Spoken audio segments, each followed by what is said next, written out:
Tamales.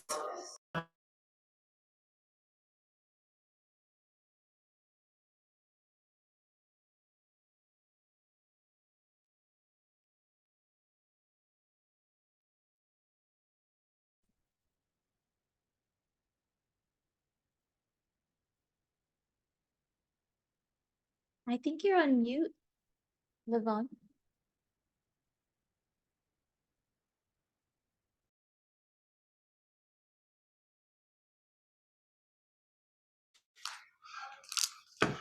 Hi, Jackie.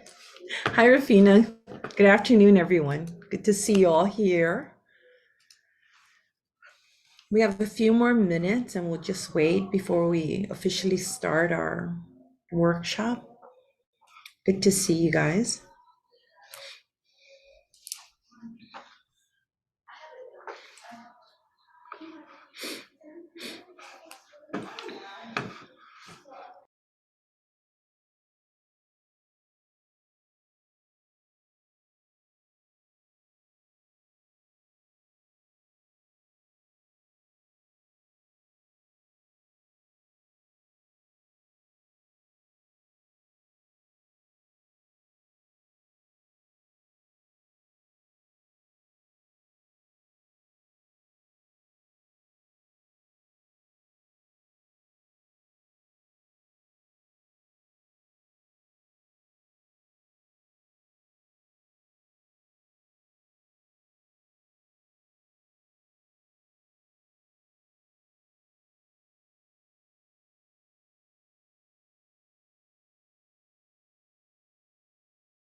Good afternoon, everyone. I believe it's 3:30 now, the time, and this is the scheduled Zoom meeting. Thank you all for taking time from your busy schedules to be part of the Guam History Day program. I'd like to introduce our speaker.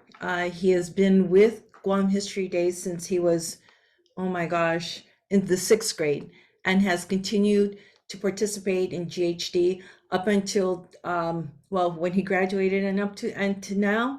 We've come full circle, and he's graduated from college and has agreed to present the judges orientation. So allow me to introduce our speaker this afternoon, Mr. Xavier Kanata. Please give him your time. Thank you very much, everyone, again, for being a part of our program.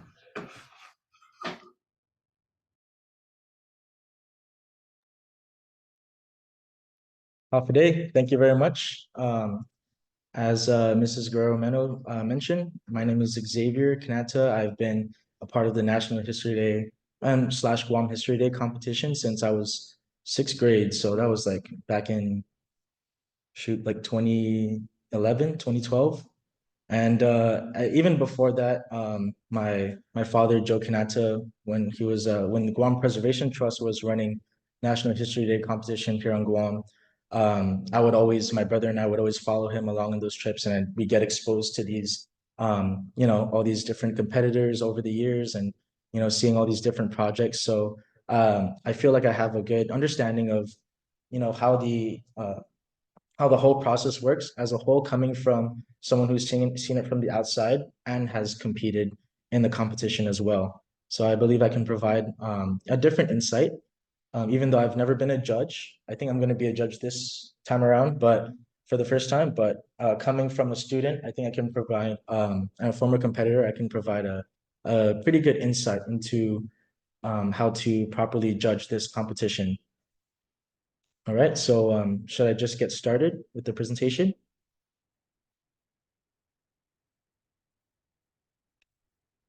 Okay.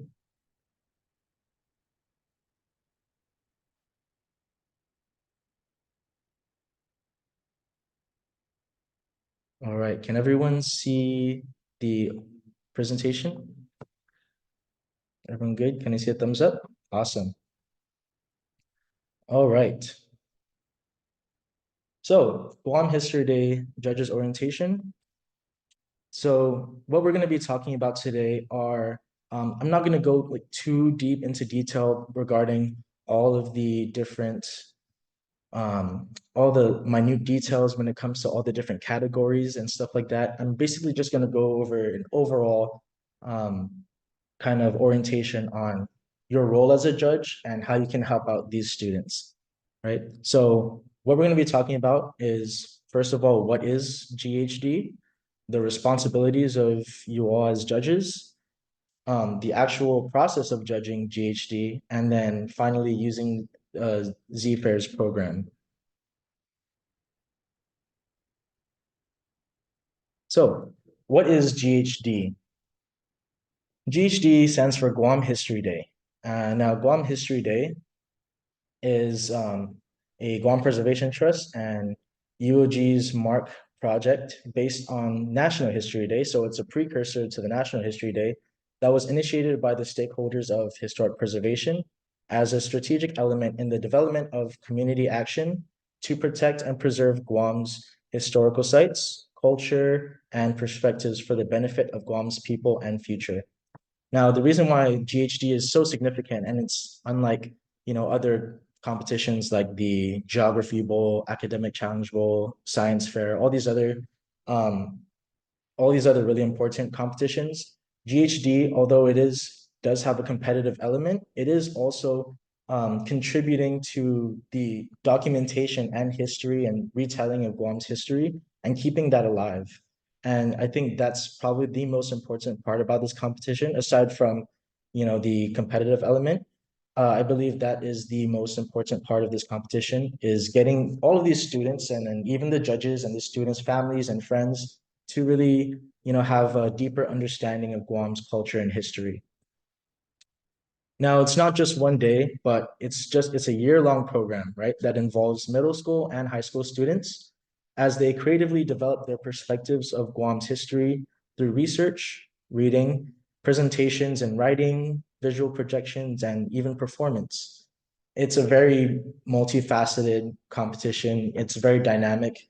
I remember back in Ansalan, when I went to Ansalan Middle School, we were so competitive with the program that immediately, like first day of school, already we're starting to think about our History Day competitions. We already get the theme. Usually every year they announce the theme for the next year. And we start thinking about our projects already first day of school. And then from then on until, up till March when the competition is, we're just constantly working on it. And then so on. After that, if you move on to the finals, or if you just want to further improve your project, then you can continue to work on that and build on your project after the competition, the Guam History Day competition in March. So Guam History Day categories. As you all may know, I think all of us are going to be judging in we're selected to judge in different categories based off of our own knowledge and expertise. So there's a total of 5 categories. The first one is paper, which is pretty obvious. It's just a written paper between 1,500 and 2,500 words. And this really allows students to use their literary voice in depicting Guam's history. The second one is website, where students get to use their web development skills and they have a more interactive way of describing Guam's history. So the website is a lot more interactive for the judges, a lot more interactive for the users. The third one is performance. This one includes, I believe, like a 10-minute maximum long skit performance, where the students will come up with a skit and based off of their topic, based off of their theme, and they will present that to the judges. The fourth one is a documentary, which is also a 10-minute long presentation, video presentation, where the students will utilize different visual elements such as photos, documents, videos, even auditory elements such as music, background noises, even their narration voice, all those things. It's probably one of the more dynamic forms of the categories. And the last one is exhibit, which used typically on a trifold board. And the students get to use mostly visual elements to depict their topic. So those will be the 5 categories you will be judging for. Now, let's get into the project components. Now, the project is, not just their final product itself.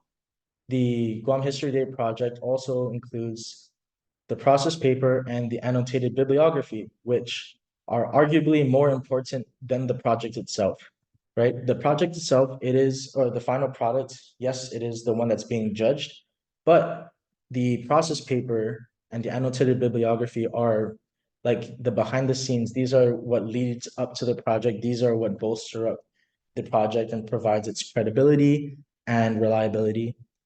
So the process paper is essentially a 500-word essay on describing, how you chose your topic, the significance of your topic, how it relates to the theme, and so on and so forth. So I took these from the National History Day website. These are what the students are told to base their process paper off of. They're supposed to answer all of these questions within 500 words. Starting with the first one. How did you choose your topic, and how does it relate to the theme? So every year, as you know, there's a different theme. I think this year's theme is turning points in history. I think last year's theme was rights and responsibilities. So typically they do recycle themes, every so often, because I remember competing. I remember having turning points in history as one of my themes when I competed. So the theme is just the overarching kind of lens that we're viewing all of these projects. It provides like an even playing ground so that we have something to judge all of the students' projects under, right? But the thing about it is that the students get to choose a topic that's unique to them and unique to where they're from, hopefully, and they get to try to web it and relate to the overarching theme, right? So as you're judging, be mindful of how the student developed their topic and how they connect it to the overarching theme of turning points in history, right? So this theme specifically is highlighting just like concrete pivotal points in history, specifically in Guam's history, where big change, whether it be social or political, occurred on Guam and how it affects us today. The second point is how did the student conduct their research? Now, this one is also extremely important because, as we all know, all of these projects, they all have to be historically accurate and they all have to be well researched. And so the student has to describe, where they went to go find their sources, how many, like their proportion of primary sources to secondary sources, their variety of sources that they used. How did they seek out these sources? Did they just stay online on the web? Did they go out to libraries? Did they go to Mark Library, RFK, Guam Library? Did they go to Library of Congress? So these are all important things to take into account because we want to make sure all of our students' projects are very well backed up by research. Now, the third element is how did you create your project? This is where they take all of their research that they gained in their preliminary research and how they develop something of their own. How did they create this final product that we see here today? This is mainly so that we can sort of see how valid their process was and see if they actually went through the correct process for creating their project, or see if they took any shortcuts, right? Or if they are the actual person who created this project. The fourth point is the historical argument. Now, every project should have some sort of historical narrative, or they should have some sort of claim, right? That's what the historical thesis statement is. That is one of the main things that we should be looking out for as judges. Every single project should have some sort of thesis statement, should have some sort of claim that their topic somehow impacted Guam's history and changed it to what it is now, right? So there has to be a clear argument. So if the student's project seems like it's like all over the place, their historical argument isn't clear, their thesis statement isn't clear or isn't concise, maybe it's too broad. That might be something to look out for, and make sure to let them know that they might have to narrow down their thesis, or they might have to condense it down into one main argument, because most of these projects are very limited, right? We only have a limited amount of words, a limited amount of time. So it's really important to narrow down those thesis statements. Now, lastly, in what ways is your topic significant in history? Obviously, we don't want to downplay any historical events or any historical marks in especially in Guam's history, but we just have to make sure the students really emphasize on how important their topic was in changing the course of Guam's history, changing, whether it's sparking political change or social change. They really have to draw that connection from before that turning point in history to how we are now. So that is the process paper. Like I said, it provides a really good insight into how the student created their project and their thought process in creating their topic for the theme. The second component is the third component is the annotated bibliography. Now, like I said, the process paper and bibliography are arguably more important than the project itself, because this shows that the student actually put in the work, right? Put in the work to research all of these things, and that what they're claiming is historically accurate. They can show like the greatest documentary ever produced, with like high production costs, and they can do like the best looking website, or they can put on the best performance. But if that isn't backed up by sufficient research and sufficient evidence, then the whole project itself is just not valid, and it's not reliable. So we have to also, before we even start viewing the project, right? We have to look out for these things. We have to look through their annotated bibliography and make sure we take note of what we see in that bibliography. So what we're looking for is not just the sources. I know a lot of us are used to just citing the sources, right? MLA format. But with History Day, we want the students to annotate their sources, right? We want the students to show that they understand what the sources meant, what they gained from the sources, and how they used it in their project. So if you can see here, this is just a little example. So this is done in MLA format. You have the main citation up on the top, and then at the bottom it should be a hanging indent where the student will put a little citation. So this was actually 2 parts, but I cut it off. This first part just describes what was in the book, right? So like I said, we want the students to understand what the source was talking about, and the information they got from that source. So it's just a brief summary of what this specific book was about. And then after that, maybe like another 1 to 2 sentences, the student has to talk about how this source was relevant in their project, or relevant in developing their project.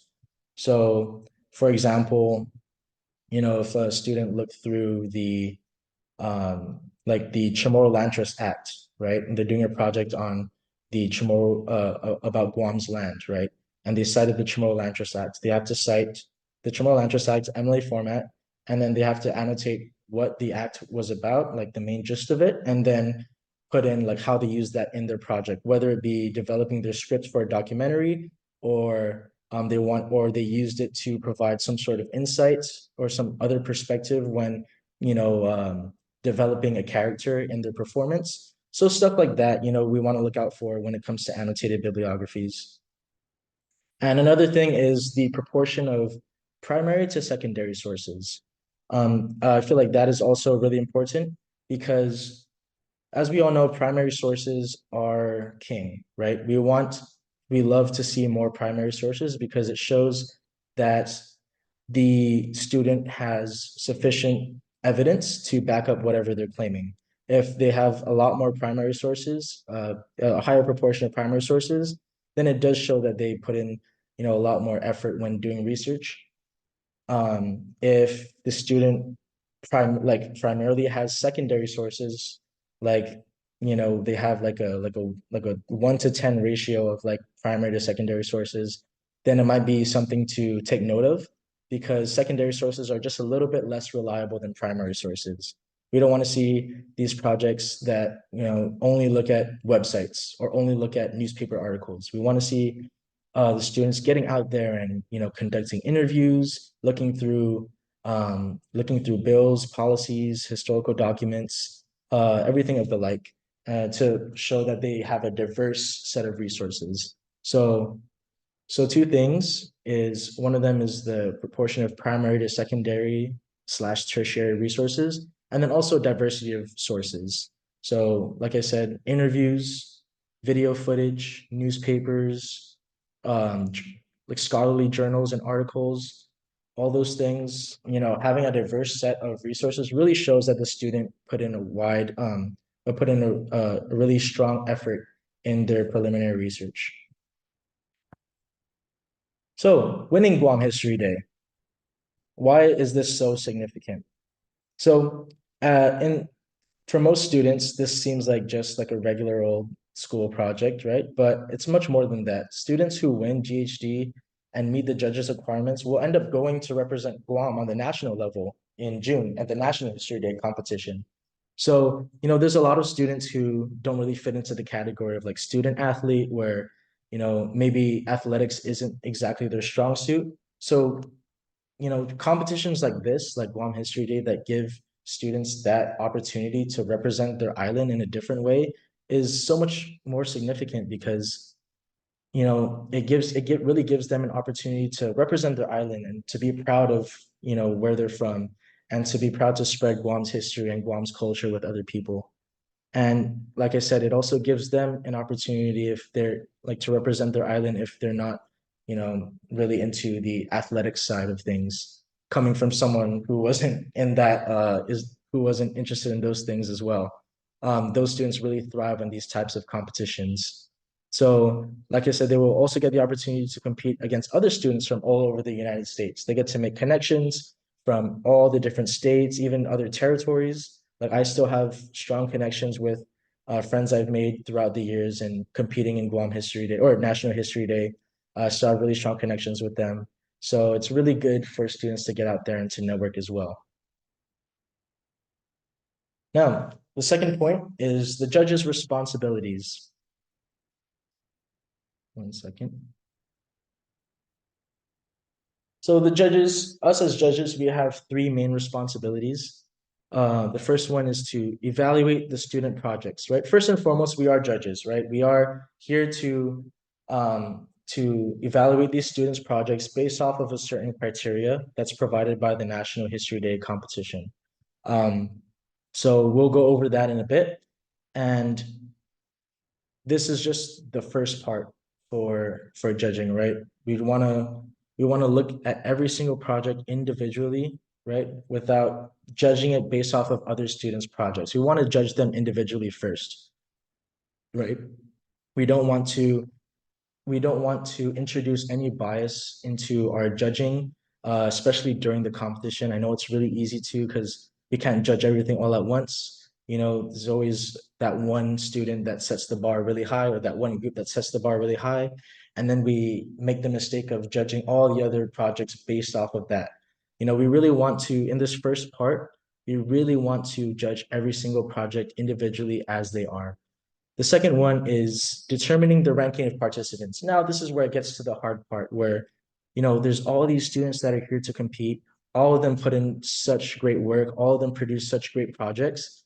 But unfortunately, we do have to rank order them based off of, how well they presented or how great their project is. So that is one of the hardest part as judges is determining the ranks because we want everyone to win, right? We want everyone to experience going out and competing in nationals, and we want everyone to work on their projects. But unfortunately, we do have budget now, so we can't, send everyone out there. So we do have to determine the rankings of participants. At the end of the day, it is a competition. The third is assisting in the development of projects. Now, just because this is the last level of the Guam History Day competition, because I know some schools have their own inter scholastic competitions. I know this is the last level before nationals, but we always want to judge them as if they're moving on to nationals, right? We always want to give them that constructive criticism, how they can build off of their project, right? This isn't the last, you don't want to assume this is the last competition for them, or this is the last straw for them. Some of these students, I've seen it myself too, where a lot of these students, even though they lose, or they don't get first place in the Guam History Day competition, they still really love their project and they take it seriously and they want to build off of it even more, even though there's nothing really in it for them, competition wise. So some of these students really are hungry for that criticism as well. So that's something to take into account.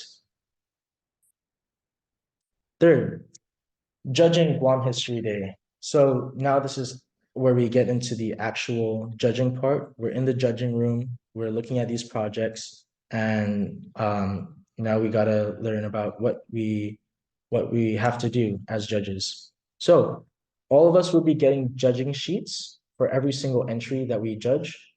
And a part of these judging sheets, there's 4 components for these judging sheets. The first one is historical quality, which is probably the most has the most impact on the judging score.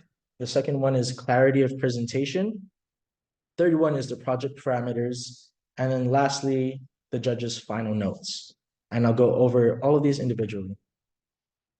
So historical quality, in the judging sheet you will be given these rubrics. Thank God, you have these rubrics where it makes things a lot easier and it makes things a lot more controlled and methodological. So it makes it easier as judges. So historical quality, as you can see, accounts for 80% of the judges' score. Like I said, this is probably the most impactful one. So really take your time to, when you're judging, to evaluate this section of the student's project. So historical quality, just going to quickly run through all of them.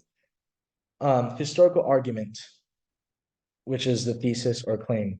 We want the students to show that the historical argument is consistently supported by analysis and evidence.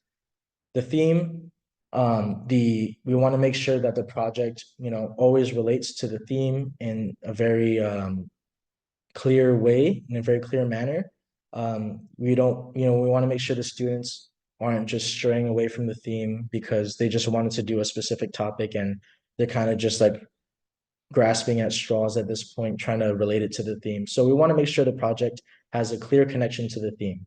Thirdly is wide research. Like I said earlier, not only do we want to have a good amount of primary sources, but we also want to have diverse resources, right? Showing the judges that they have, different types of resources, journal articles, newspaper articles, video footage, interviews, all those things go into wide research. Primary sources, like I said, primary sources consistently support the historical argument. These are the main evidence that supports whatever the student is trying to portray. So primary sources are very important. Historical context. Now, this is something that I've noticed that even I used to struggle on, a lot of students struggle on, is they forget to show how their topic or their event that they're presenting about relates to the place and time period that it existed in, right? So for example, I always use the Guam Land Trust Act as an example because I did my project on it like a couple of times. So for example, like I don't want to only just talk about the Guam Land Trust Act itself and what like the process it took to get that act signed, right? I want to show what was going on during that time, right? Where, I wanted to show that back then, like the military did occupy roughly 60% of Guam's land, right? And a lot of it wasn't being used. And this was after the war and all those things, right? You want to provide the historical backdrop for to kind of, lay the foundation for their topic, right? So make sure that the students are providing a good historical context. It's like the next one is multiple perspectives. We don't want the students to stick to just one view on their topic. This is at the end of the day a history competition. We have to make sure everything's accurate. We don't want to introduce too much, but we don't want to introduce any bias into our presentations. We want to make sure the students aren't biased and they provide different perspectives on the situation or their event that they're presenting, so that it provides a more well-rounded view of their topic. Historical accuracy. This one is also pretty obvious. This is basically like, is the student lying or not? Sometimes some students will kind of make inferences on their own, maybe because they didn't do good enough research, or maybe there's just a lack of sources. And sometimes they'll just make inferences. We want to look out for those. Make sure that their dates are all correct. I know not all of us can like research on the spot, right? But just to the best of your knowledge, just make sure everything adds up and they're following like a consistent timeline. I've also seen projects where some students will jump back and forth in dates without really mentioning it. So also look out for that as well. Now, lastly, is significance in history. We want to show that this event truly did impact the area that it occurred in, and we want to draw that conclusion at the end, and we want to see how that all unfolds throughout the whole project. We want to see like a little before and after effect to see how Guam is changed, whether it's for the good or for the bad, based off of that event. Next is the clarity of the presentation. This has to do with, more of the stylistic elements of the presentation. Every topic or every category, whether it be paper, documentary, website, performance, exhibit, they all have their own criteria for clarity of presentation. I just chose documentary just as an example, because I feel like there's a lot more components that go into documentary. So just to give you guys an example, right? So clarity of presentation, audio and visuals. If you're judging documentary, you want to make sure that the student's audio is very clear, it's easy to understand. Their tone of voice is, they're enunciating their words. They have a formal tone of voice. Their visuals are also consistently appropriate and support the narrative. I've also seen, students do projects where, they're just lazy and they take shortcuts and they slap on a photo that has nothing to do with what they're talking about. We want to make sure the photo and, the visual element matches up with what they're talking about during the documentary. The technical side, the narration is free of mechanical or grammatical errors. Volume of audio components is consistently even. Specifically, again, this is specifically a documentary. We want to make sure that the students' audio isn't rising and falling. We want to make sure it's a consistent volume. We want to make sure that background noise is cut off. I've seen documentaries where one section of the documentary is at a super low volume. The next section, it sounds like they're yelling, or one section, there's like a fan going on in the background. The next section, there's like a chicken crowing in the background. So making sure all that stuff is consistent. Like you see here, free of grammatical or mechanical errors. And lastly is the student voice. The student analysis is consistently clear and balanced between their own words, ideas, and supporting evidence. So while yes, we are basically, while the students are, depicting Guam's history using objective evidence, we do want to hear, their student voice, their way of telling the story, right? We want to, make sure that this is the student speaking and telling the story and not just stating facts, if that makes sense. So these are very important. It's only 20%, but they are very, very important details when it comes to their presentations. And especially when it goes to nationals, they're a lot more strict on these things, or a lot more nitpicky on these things. Sometimes on the Guam History competition, it's just a little bit more lenient, just because, you know, maybe some students don't have like the time or like resources to really spruce things up. But when you get to the national level, you're competing against, you know, students who have a lot more resources. So we want to make sure that our students are prepared for that. Project parameters. I don't want to downplay this at all because the students have to fit these. They have to meet these requirements, or else I believe they're basically like disqualified if I'm not mistaken. At least that's what I was always told. Like they have to at least meet these requirements before we even think about all the other elements like historical content or historical quality or clarity of presentation. We want to make sure they meet the bare minimum, which are the project parameters.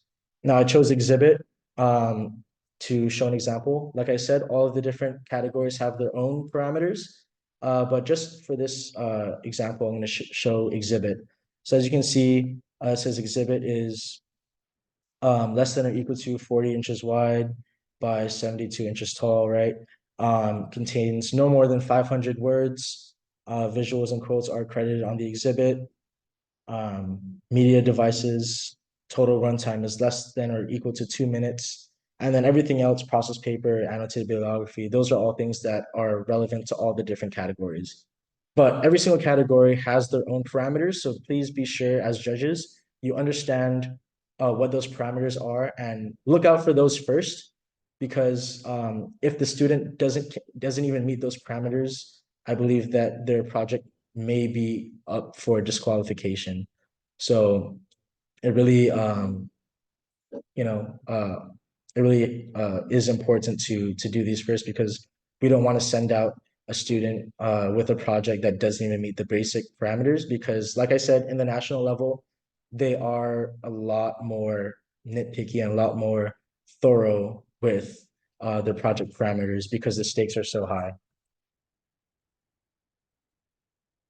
Lastly, we have the judges' notes. Now, I don't want to downplay this either because this is how you guys will help these students develop their projects into something even greater, right?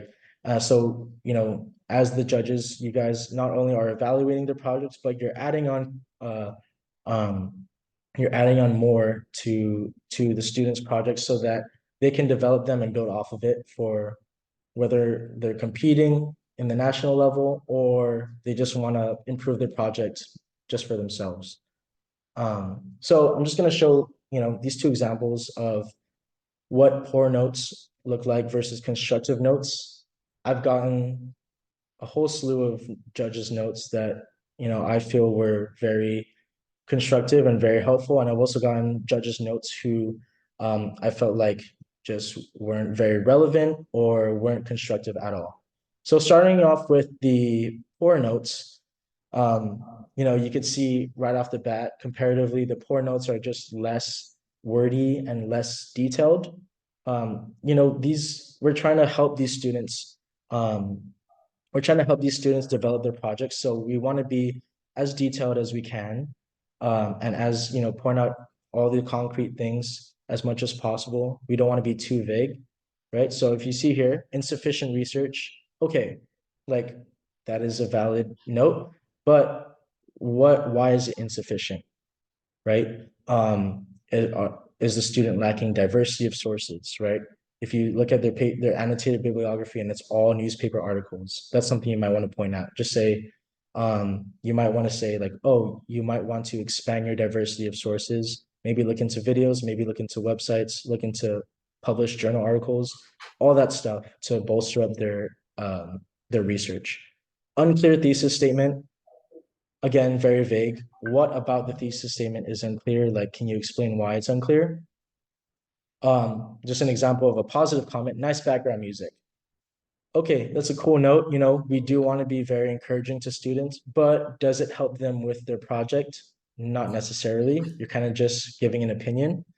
about a very minute element of their project, like specifically like for like a documentary. So you might want to say like, oh, this is something different would probably be like this background music uh matches your matches this like climax in your documentary very well. That's something that's gives a little bit more body to your compliment as a judge, and it explains to the student why their music choice was good, and from there they can extrapolate meaning out of it. This last one, the governor was in the wrong for signing that bill. Obviously, this is a very opinionated comment. As judges, we don't want to introduce any more bias into the project than is already there. We want to hold off any of your own views or your own opinions and judge these projects objectively. Now, moving on to constructive notes. So this example, great use of primary source interviews to add depth to your narrative on the Guam Congress walkout, right? So that's pretty good. That's, very wordy. It's very direct, and it's very directed towards, specifically their use of primary sources, and shows why it was used well, because it adds depth to their narrative, right? The second one, this one's more of like a constructive criticism.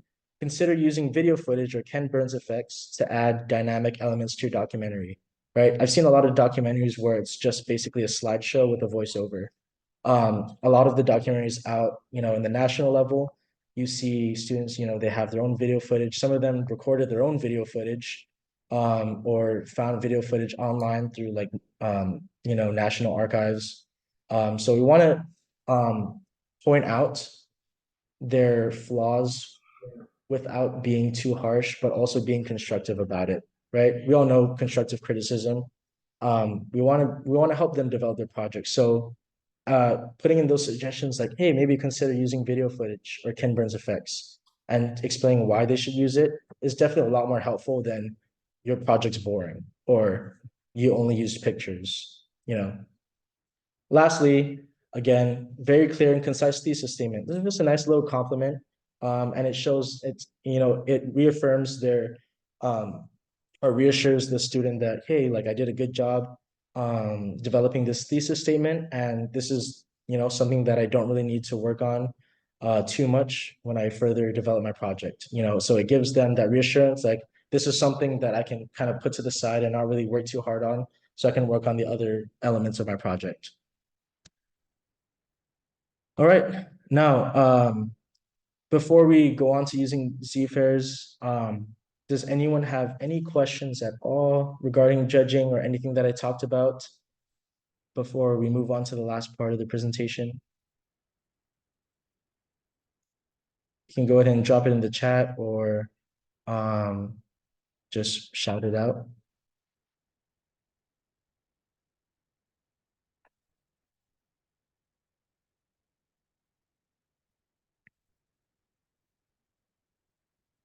Nothing? All right.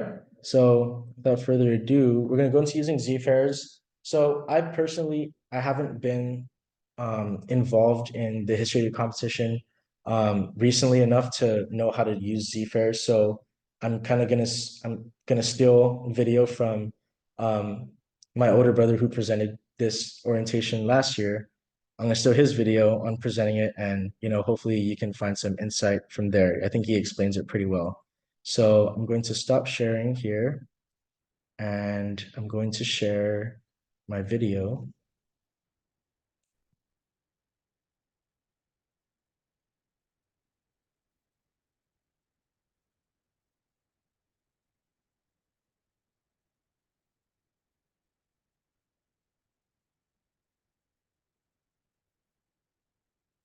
Oh, 1 second.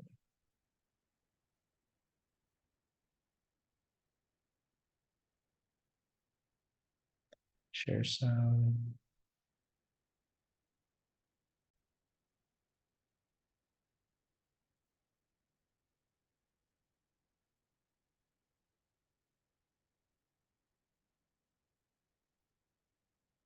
Going to be done using ZFairs.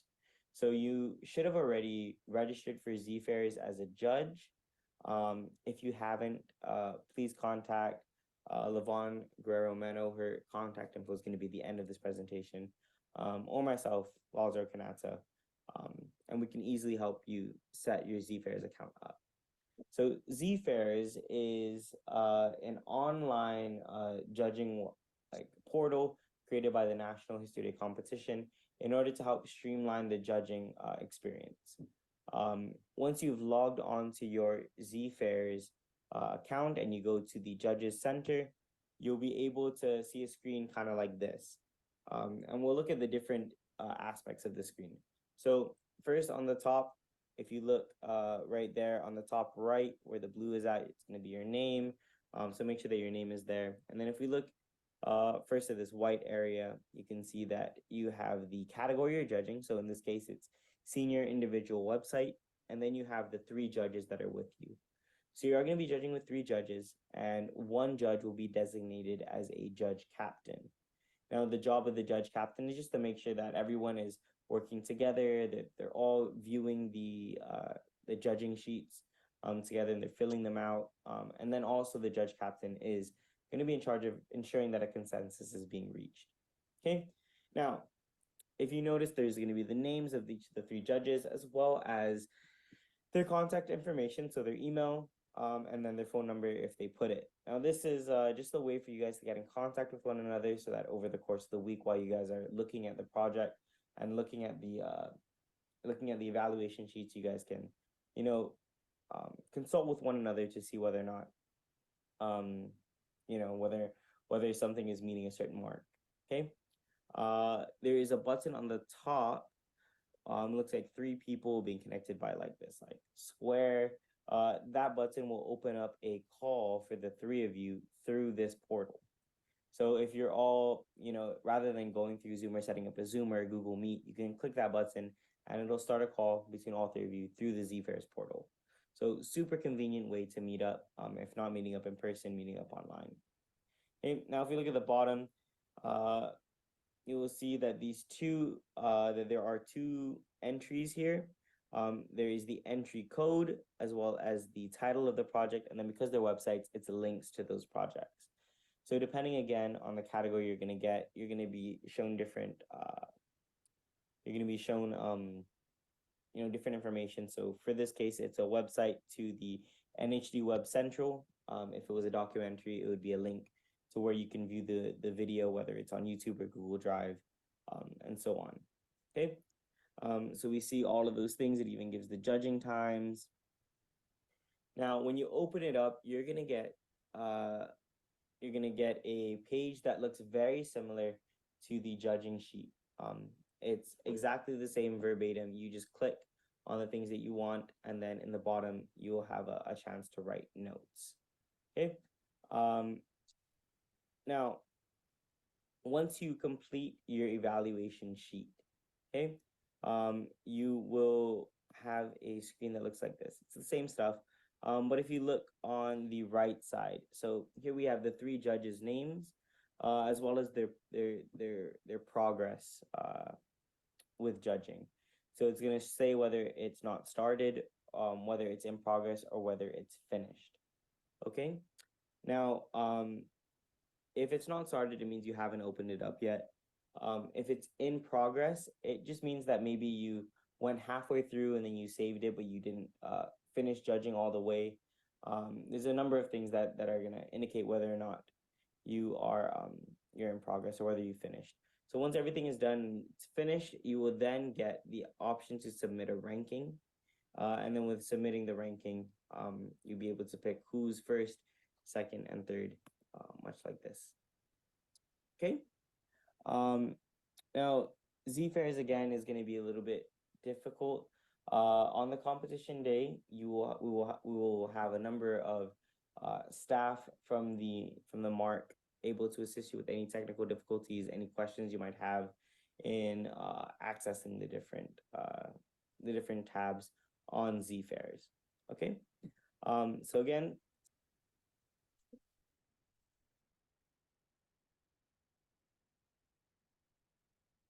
All right. So that concludes my presentation. Does anyone have any questions before we close out? Go ahead and send instructions on how to do. Thank you, Xavier. Judges, we will be sending an email to you with the instructions on how to log into the ZFairs contest site. When that information, and we will also be sending you a judges packet that includes the rules that govern the categories that you will be judging, as well as samples of infractions and rules that support these types of infractions. We need to ensure that as judges, we're encouraging the students through the comments that we make in the ZFairs portal. In the bottom of the evaluation sheet, it allows for the judges to make comments. NHD has implemented a 500-word comment requirement for the judges, and you could indicate great job. We hope you can continue to participate in the National History Day, Guam History Day program, just as a way to encourage the students and give them positive feedback. We try to insist that the judges try to keep their biases or try to come to and look at the projects with a clear mind. A lot of us come to the program with our set agendas already. Some of us are strong activists. Some of us are have political backgrounds that are very strong. We ask the judges to please come and view these projects with a clear mind and allow the students to present the projects through their own perspective. And we want the students to continue. We want to encourage them to continue to participate. We want this to be a good experience for the students. We love this program. This program has been very effective for us. And we want our students to continue to embrace it and love it as well. It's a very effective program and a very positive thing for our students. So for our young adults. So with that said, please be expecting an email from us with the instructions to get into ZFairs. If any of you have any questions with regards to the presentation, please feel free to email me. We will post this presentation and send it to you as an email attachment as well. And at this point, I want to extend a sincere Dunklun Asidus Maasi to Xavier for taking time from his busy schedule to help us. Yesterday, it was his birthday. I thought it was today, and I thought, wow, this is great. But thank you again, Xavier, and happy birthday to you. And everybody, thank you again. And we hope to see you Saturday. And if you have a preference of the categories that you would like to judge, please send me a quick note and let me know what category it is.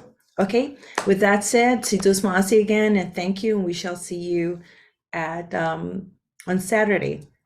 Thank you very much. Have a good day, everyone.